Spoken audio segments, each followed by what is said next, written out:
Alors sur cette deuxième partie d'émission, on s'était arrêté dans la première partie sur les difficultés rencontrées sur le plan social par les boxeurs. Des promesses sont faites, on espère que cette fois-ci ces promesses vont être tenues. C'est ce que nous dit le président de la Fédération algérienne de boxe. Vous venez d'être l'élu à la tête de la Fédération algérienne de boxe. Moi je vais revenir sur cette deuxième partie sur les franchises, ou la franchise, les faucons du désert.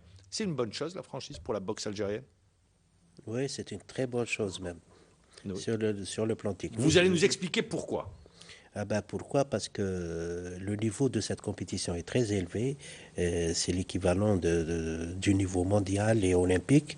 Donc ça permet à nos boxeurs d'acquérir une certaine expérience d'un côté. D'ailleurs, c'est pour cette raison qu'on a pu voir nos boxeurs s'aguerrir d'une certaine expérience et les résultats sont là. Les résultats des Jeux méditerranéens, les résultats du championnat du monde, puisqu'on a vu Flissi qui a pu faire un très bon parcours. Je ne parle pas uniquement du finaliste, plutôt du champion qui a perdu contre lui en finale.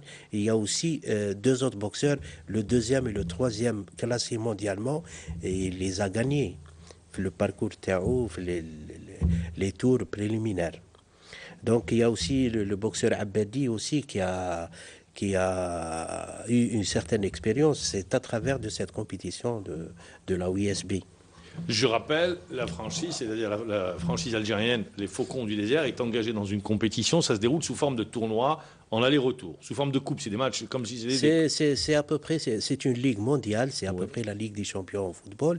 Il y a 12 franchises au niveau mondial. Dans des groupes scindés en deux groupes de 6. Voilà, et ça se joue sur des allers-retours. Sur des allers-retours, un premier tour, puis les 4 premiers de chaque groupe passent en quart de finale, demi-finale et finale. Est-ce que financièrement, la Fédération algérienne de boxe peut faire face aux dépenses qu'engage la franchise? Bon, si on parle financièrement, nous, on a présenté un programme. On a présenté un programme concernant cette franchise. On a présenté une fiche technique concernant la participation à cette Parce que rappelons que le compétition. ministère avait gelé à un moment donné. Oui, écoutez, moi, le problème de la WSB, je vais le scinder en deux. Oui, scindez-le en deux, comme ça les téléspectateurs Voilà. peuvent comprendre. Le premier volet, ça concerne la franchise la saison passée. Comment qu'ils ont géré, comment qu'ils ont participé à cette compétition la saison passée. Et le deuxième volet, ça concerne la saison 4, c'est-à-dire la saison actuelle. Voilà. La saison passée, c'est vrai, il y a eu un problème après le gel de la prise en charge par le ministère. Une fois, je crois, après le deuxième match de la saison passée, il y a la fédération, ils ont eu des instructions de ne plus dépenser aucun sou pour cette franchise. Voilà, et c'est là où les problèmes ont commencé. Dans la gestion de cette compétition, puisqu'il y avait le responsable de cette franchise, l'ex-président et l'ex-responsable de cette franchise, Dr Besselem, qui a trouvé d'énormes difficultés quant à Donc, il a contracté un prêt auprès de l'AIBA, c'est ça? Exactement. De 300 000 euros. De 300 000 euros. Prêt qu'il a engagé au nom de la Fédération algérienne de boxe. Oui, bien sûr, puisque la franchise est engagée au nom de la Fédération algérienne de boxe. Parce qu'à lui seul, sans la fédération, il ne pourra jamais Donc vous avez une dette, avoir la cette fédération franchise. a trouvé une dette de 300 000 euros. Exactement. Chose que j'insiste aussi sur ça. Concernant les dettes, il n'y a pas eu d'argent versé dans les comptes de la fédération ou de n'importe quel compte. Les 300 000 euros ne sont pas rentrés dans les caisses de la fédération? Non. Ils sont partis où alors? Et ils sont partis où? C'est-à-dire que l'AIBA a payé des prestations concernant la prise en charge de notre équipe. Pour que les téléspectateurs puissent comprendre et que nous également puissions comprendre. Exactement. Donc l'AIBA, la fédération, a contracté un prêt au niveau de l'AIBA de 300 000 euros, mais ce n'est pas de l'argent qu'elle a donné, elle a payé des prestations, l'AIBA. Et c'est considéré comme une dette. La fédération a engagé une dette auprès de l'AIBA, c'est ça. C'est-à-dire que l'AIBA a payé la billetterie des déplacements, de tous les déplacements de notre équipe, les 5 déplacements Sur effectués. pour les participer aux différentes compétitions. Et ils ont pris en charge notre équipe à l'étranger, ils ont pris en charge facturé. même C'est l'organisation. vous qui allez rembourser, quand je dis vous, la fédération. Oui, qui allez bien rembourser, sûr, bien bien évidemment. sûr, c'est la fédération. D'ailleurs, c'est pas l'unique franchise qui a contracté un prêt de la fédération, de l'AIBA. Il y a plusieurs franchises qui ont eu des prêts. Alors vous au dites, même titre. oui d'accord, donc on a très bien compris, Mhm. vous dites la franchise. Et aujourd'hui le ministère a débloqué l'argent? Et il a donné le feu vert. Il a donné le feu vert. Il a donné le feu vert Donc vous allez participer. sur la Oui. base d'un programme qu'on a présenté, sur la base d'une fiche technique. Le coût? Le coût, ça va varier entre jusqu'à 55 millions de dinars. À par peu saison. près dans les 350 000 euros? C'est ça, 55 millions de dinars. Vous faites le calcul. Voilà, on fait à peu près. Environ 600 000, 700 000 dollars. Non, je parle en euros. En restant En euros. On va pas faire le marché d'échange. Restons en euros. À peu près dans les 350 000 Voilà, euros à peu près, oui. annuellement pour permettre à nos boxeurs de prendre part à cette franchise. Vous dites les retombées sont sur le plan technique, l'élévation du niveau, Bien sûr. Écoutez, retrouver les meilleurs. La franchise, plutôt la compétition WSB, elle est reconnue par l'AIBA et reconnue par le CIO. Organisé par l'AIBA. Organisée par Organisée l'AIBA, par- reconnue par le CIO, parce qu'à travers cette compétition, on pourra qualifier des boxeurs aux Jeux Olympiques de Rio.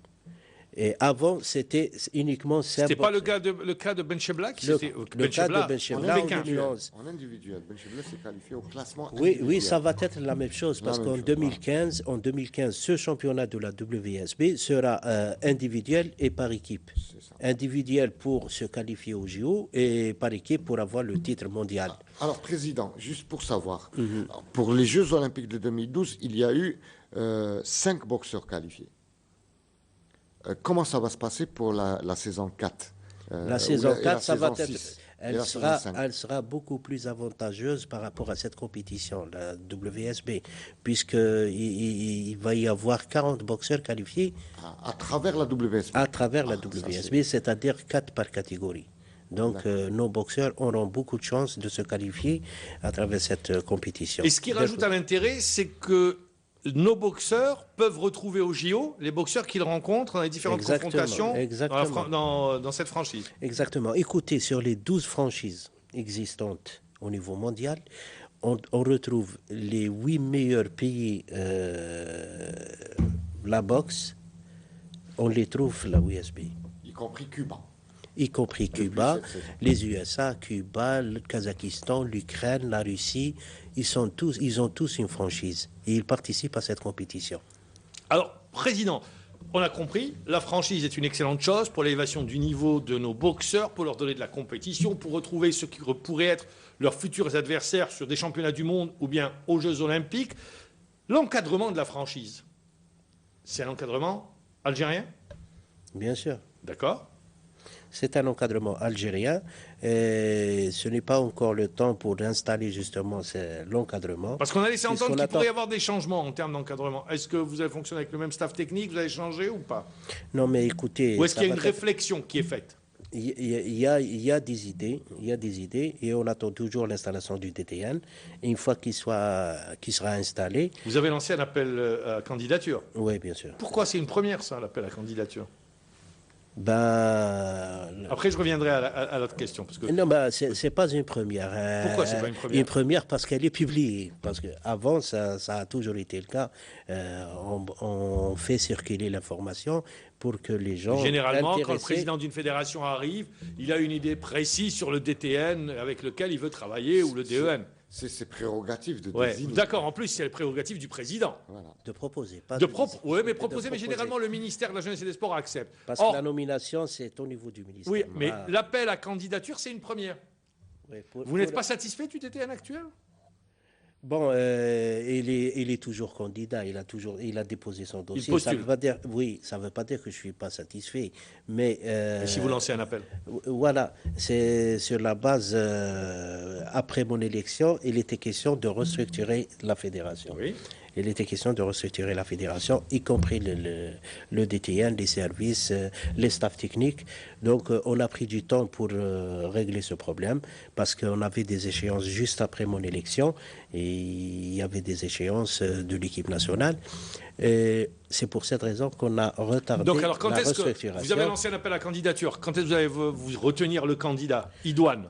On attend normalement cette semaine. Vous avez ouverture des plis? Non, pas à ce point. Je pose la question. Non, pas à ce point. On attend la nomination puisqu'on a proposé les noms des demandeurs. Qui vous avez proposé les noms? On peut avoir des noms? Il y a 7 dossiers qui ont été déposés au peut avoir niveau des du noms? ministère. Oui, bien sûr, il n'y a pas de Oui, problème. par exemple. Il y a L'actuel. l'actuel DTN. Monsieur Mozienne, c'est ça? Voilà. Il y a M. plus Agoun. ancien. Il y a M. Agoun, Azdine. Il y a Ould Makhloufi Abdkader, L'ancien boxeur. l'ancien boxeur. Il y a Bdjaoui Ibrahim.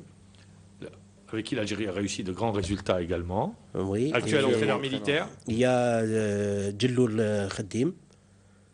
Et Ayesh Mohamed, l'actuel directeur de développement et de formation. Et on est à 7. Bon, je pense qu'on est à 7. Ouais. Et c'est le ministère qui va choisir sur cette liste, sur la base de cette liste. Voilà, sur la base d'un dossier présenté et sur la base d'un PV présenté par le Bureau fédéral où il a présenté les candidats avec des appréciations concernant l'ensemble des Il y en a candidats. un qui tient la corde par rapport à l'autre? Je dirais qu'il y En a, pole position? je dirais qu'il y a 3. Lesquels? Ça reste une surprise. Oh, les surprises. Faites-nous la surprise. Allez-y, faites-nous la surprise. Ça sera dans 2 ou 3 jours. Pourquoi pas pour les téléspectateurs ça Je ne peux pas avancer des noms du moment où... D'accord, dans 2-3 jours, donc il y en a 2 ou 3 qui tiennent la corde. Dans 2-3 jours, il y aura bien l'heureux élu, si vous passez l'expression. Inch'Allah. Ça me permet de revenir à la question initiale. Ce qui veut dire que l'une des missions pour le nouveau directeur technique, c'est de changer les staffs? De nous proposer De faire des propositions pour les staffs? De faire des propositions des staffs. Il y a certains qui vont être peut-être maintenus à leur poste et égard aux résultats obtenus. Et il y a d'autres qui vont être changés. Je ne sais pas, ça sera... Même le manager, ça reste... c'est vous qui décidez concernant l'avenir du manager de la franchise? S'il doit rester ou changer? Oui, bien sûr. Bien sûr. Et alors, qu'est-ce qu'il va y avoir dans les prochains jours? Il va y avoir du changement également à ce niveau-là? Nous, Vous marquez un temps d'arrêt.